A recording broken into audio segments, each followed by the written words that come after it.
11th का business trade and commerce का ये आखिरी टॉपिक बचा हुआ है, starting a business basic factor. तो किसी भी बिजनेस को स्टार्ट कैसे किया जाए, हमने बिजनेस के बारे में पढ़ा, बिजनेस का नेचर क्या होता है, बिजनेस कैसे काम करता है, सब चीज़ें पढ़ ली।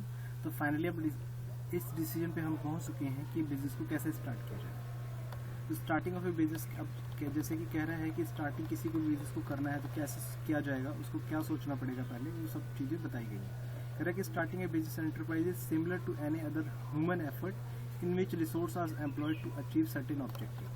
अब बिजनेस को स्टार्ट करना भी क्या है, जैसे इंसान का एक जन्म होता है वैसे ही बिजनेस का भी एक बहुत ही लंबा चौड़ा प्रोसेस होता है, और बिजनेस को स्टार्ट करने के लिए भी बहुत सारे एफर्ट्स करने पड़ते हैं जो कि ह्यूमंस बीइंग के द्वारा किए जाते हैं। ठीक है, अब कोई भी बिजनेस जो किया गया है वो सक्सेसफुल होगा या नहीं होगा, वो किस पे डिपेंड करता है, आपकी कैपेबिलिटी पे, आपके लीडरशिप पे, कि आप कितने अच्छे से बिजनेस का नॉलेज है, कितने अच्छे से आपने उस बिजनेस का एक्सपीरियंस है, कितने अच्छे से आपने बिजनेस के बारे में समझा है, सोचा है। तो successful result in the business depend largely upon the ability of the entrepreneurs और the starter of a new business to anticipated problem and solve them with minimum cost. उसको ये भी पता होना चाहिए कि कोई भी प्रॉब्लम आएगी तो उसको कैसे सॉल्व किया जाएगा। इन सब चीज़ों के बारे में अगर उसे पता है तो बिजनेस को स्टार्ट कर लेना चाहिए। तो सबसे पहले किसी भी बिजनेस को स्टार्ट करने के लिए कोई भी फर्म बनानी है, आपको कोई भी फैक्ट्री बनानी है, तो उसके लिए आपको कुछ जो मेजरमेंट्स होते हैं वो आपको सोचने होते हैं। वो सबसे पहला कौन सा पॉइंट है, जैसे कि बताता है कि सिलेक्शन ऑफ बिजनेस। आपको सबसे पहले क्या सोचना पड़ेगा कि आप कौन सा बिजनेस करना चाहते हैं। ठीक है, आप एक ग्रोसरी शॉप खोलना चाहते हैं, आप एक मैन्युफैक्चरिंग फर्म खोलना चाहते हैं, या फिर आप कोई सर्विसेज फर्म खोलना चाहते हैं। सर्विसेज फर्म खोलने के लिए आपको डॉक्टर होना चाहिए, लॉयर होना चाहिए, वकील होना चाहिए, या आप किसी और टाइप की सर्विसेज देना चाहते हैं, कोरियर सर्विस देना चाहते हैं। तो आज के टाइम में बहुत सारे किसी टाइप के डिस्ट्रीब्यूटर बनना चाहते हैं। ये सब क्या है, बिजनेस के टाइप से इसका। तो इस केसेस में आपको सबसे पहले क्या होगा करना होगा, आपको सिलेक्शन करना होगा कि आप कौन सी लाइन का बिजनेस करना चाहते हैं। ठीक है, इसके बाद में साइज ऑफ द फर्म। अब आप जो भी बिजनेस करना चाहते हैं उसका फर्म का साइज कितना बड़ा होगा। ठीक है, आप छोटा फर्म खोलना चाहते हैं, फिर बड़ा खोलना चाहते हैं। अगर आप छोटा खोलेंगे तो उसमें कम कैपिटल लगेगी, बड़ा खोलेंगे तो आपको बड़ी कैपिटल लगेगी। तो इन दोनों के बारे में आपको सोचने से, अगर आपके पास जैसी कैपिटल उसके अकॉर्डिंग आप फर्म खोल सकते हैं। तो सबसे पहले क्या कहता है ये, साइज ऑफ द फर्म और scale of its operation is another important decision to be taken at the start of business. जब स्टार्ट करेंगे तो आप इस डिसीजन को भी आपको लेना पड़ेगा।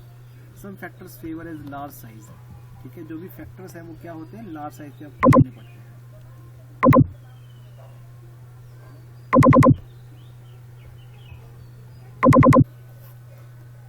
अब साइज ऑफ फर्म के बारे में जब आपने सोच लिया तो अब इसका स्केल भी आपने सोच लिया कैसे काम करना है, उसके हिसाब से आपने देखा कि उसके हिसाब से आप बिजनेस को स्टार्ट कर सकते हैं। ठीक है,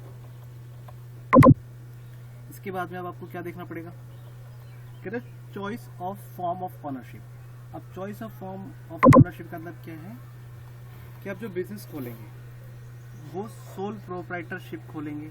मेरी बात ध्यान से सुनो, सोल प्रोप्राइटरशिप का मतलब होता है कि जिसके अंदर आप एक अकेले ही व्यक्ति होंगे जो बिजनेस को चलाएंगे। मतलब कि उस पर जो भी प्रॉफिट कमाएंगे वो आपका होगा, जो भी कैपिटल होगी वो भी आपकी होगी, और जो बिजनेस करने का तरीका होगा वो भी सारे डिसीजन आपके होंगे। ठीक है, तो सोल प्रोप्राइटरशिप के बहुत सारे एग्जांपल हमारी लाइफ में हैं, जैसे कि साथ की दुकान जो है आपके बगल में, ग्रोसरी शॉप जो है, परचून की दुकान जिस पे आप सामान खरीद के लेके आते हैं, दूध, बिस्किट, छोटा मोटा सामान घर का, तो ग्रोसरी शॉप्स होती हैं। तो ये क्या होती हैं, सोल प्रोप्राइटरशिप होती हैं। ऐसे और भी लोग हो सकते हैं, जैसे मान लेते कोई इलेक्ट्रिशियन का काम करता है, वो कोई कॉन्ट्रैक्ट लेता है कहीं पे, तो वो भी सोल प्रोप्राइटरशिप हो सकता है। या फिर कोई डॉक्टर है, वो भी सोल प्रोप्राइटरशिप हो सकती है, क्योंकि खुद का बिजनेस है, खुद ने अकेले ने क्लिनिक खोला हुआ है। कोई वकील है, वो भी सोल प्रोप्राइटरशिप फर्म हो सकती है। तो आपको इस टाइप का बिजनेस सोचना है कि आप किस टाइप का ऑनरशिप रखना चाहते हैं। दूसरा, पार्टनरशिप।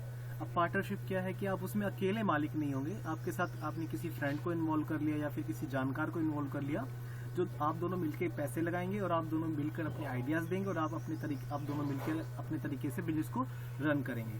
तो ये भी तरीका हो सकता है। ठीक है, या फिर आप एक काम और भी कर सकते हैं, जॉइंट स्टॉक कंपनी खोल सकते हैं। जॉइंट स्टॉक कंपनी क्या होती है, जिसके अंदर बाहर से इन्वेस्टर आप बुला के कंपनी में इन्वेस्ट करवाते हैं। वो लोग मैनेजमेंट में कोई पार्टिसिपेट नहीं करते हैं, आपका डिसीजन आपका होता है, लेकिन उसके लिए आपको वहाँ से इन्वेस्टर मिलते हैं और इन्वेस्टर को आपको कुछ फिक्स रेट से रिटर्न देना होता है। तो इस तरीके का बिजनेस करना चाहते हैं क्या आप।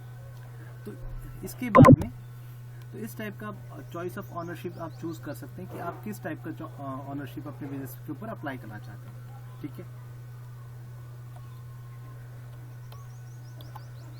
इसके बाद में लोकेशन ऑफ बिजनेस। अब लोकेशन ऑफ बिजनेस कैसा होगा आपका फर्म का, अब लोकेशन कौन सी जगह रखेंगे। गुड़गांव में, जैसे गुड़गांव है तो वो गुड़गांव का सदर बाजार रखेंगे या फिर अपने आसपास कहीं खोलना चाहेंगे। क्यों, लोकेशन जो सबसे बड़ा फर्क पड़ता है, क्या फर्क पड़ता है बिजनेस के ऊपर। आखिर लोकेशन अच्छी है तो सेल वहाँ पे अच्छी होगी, सेल अच्छी होगी तो ज़्यादा प्रॉफिट होगा। लेकिन दूसरा जो पॉजिटिव इफेक्ट तो ये है कि सेल ज़्यादा होगी, ज़्यादा प्रॉफिट होगा। लेकिन नेगेटिव इफेक्ट क्या है, जहाँ अच्छी लोकेशन पे होगा तो वहाँ पे आपका रेंट भी ज़्यादा होगा, और मान लो कुछ टाइम तक बिजनेस नहीं चल पाए तो हम उसको कैसे बियर करेंगे। तो ये सब चीज़ें हमारे माइंड में होनी चाहिए। मान लेते हैं हम प्रोडक्शन कर रहे हैं, तो प्रोडक्शन करने के लिए हम कौन सी जगह चूज़ करेंगे। जैसे मान लेते हैं हम गुड़गांव सिटी में अगर प्रोडक्शन के बारे में सोचेंगे तो यहाँ पे जो लैंड का जो रेंट होगा वो ज़्यादा होगा, या फिर हमारी खुद की बिल्डिंग है तो कोई बात नहीं, लेकिन यहाँ पे जो वर्कर्स हैं वो ज़्यादा चार्जेस करते हैं, वो ज़्यादा उनकी वेजेस जो है पर डे ज़्यादा है। तो हम ऐसी जगह खोलेंगे बिजनेस को जहाँ पे हमारा जो वेजेस है वो भी कम पे करना पड़े, हमारा प्रोडक्शन चार्जेस भी कम आए और हमें आसानी से रॉ मटेरियल भी मिल जाए। तो इस तरीके से हम लोकेशन ऑफ बिजनेस भी देखेंगे, है ना बेटा। इसके बाद में फाइनेंसिंग प्रोपोजिशंस। अब हम पैसा कहाँ से लेकर आएंगे, ठीक है। अब पैसा खुद का लगाएंगे या फिर किसी बिजनेस से लेंगे, तो अब ये सब चीज़ों के बारे में भी सोचना पड़ेगा। तो ये क्या कहता है, जैसे कि finance is concern with the providing the necessary capital for starting as well as for continuing purpose business. अब कोई भी बिजनेस है उसको स्टार्ट करना है या फिर उसको कंटिन्यू कितने समय तक रखना है, उसके लिए कितना कैपिटल चाहिए, कितना रिक्वायरमेंट चाहिए। तो आज के टाइम में सबसे पहला तो क्या तरीका है, आप बैंक से लोन ले लो, ठीक है। अब लोन तो ले लोगे, उसको कैसे रीपे करना है, इन सब चीज़ों के बारे में सोचना है। फिर आपको ये भी प्लानिंग करनी है कि आपको कितना मटेरियल खरीदना है, कितना एसेट्स रखना है आपके अंदर। अगर आपने प्रोडक्शन का बिजनेस स्टार्ट किया तो उसके लिए कितना रॉ मटेरियल चाहिए, कच्चा माल कितना चाहिए और कितना स्टॉक रखना पड़ेगा, कितना माल बना के रखना पड़ेगा। तो ये सारी चीज़ें क्या है, डिपेंड करेगी आपको फाइनेंस के ऊपर। अगर आपके पास ज़्यादा पैसा होगा तो आप जो भी अवेलेबल स्टॉक है उसका स्टॉक भी मेंटेन कर पाएंगे। तो ये सब चीज़ें आपको ध्यान रखनी पड़ेगी हमेशा बिजनेस स्टार्टअप में। तो अभी मैं आपको मैंने 5 पॉइंट समझा दिए हैं। मैं उम्मीद करता हूँ आपको अच्छे समझ में भी आ गए होंगे और आप एक बार इनको पढ़ भी लीजिएगा। और इसके बाद में आपको इससे आगे का मैं आपको नेक्स्ट चैप्टर में कराऊंगा, नेक्स्ट टॉपिक में। Thanks for today.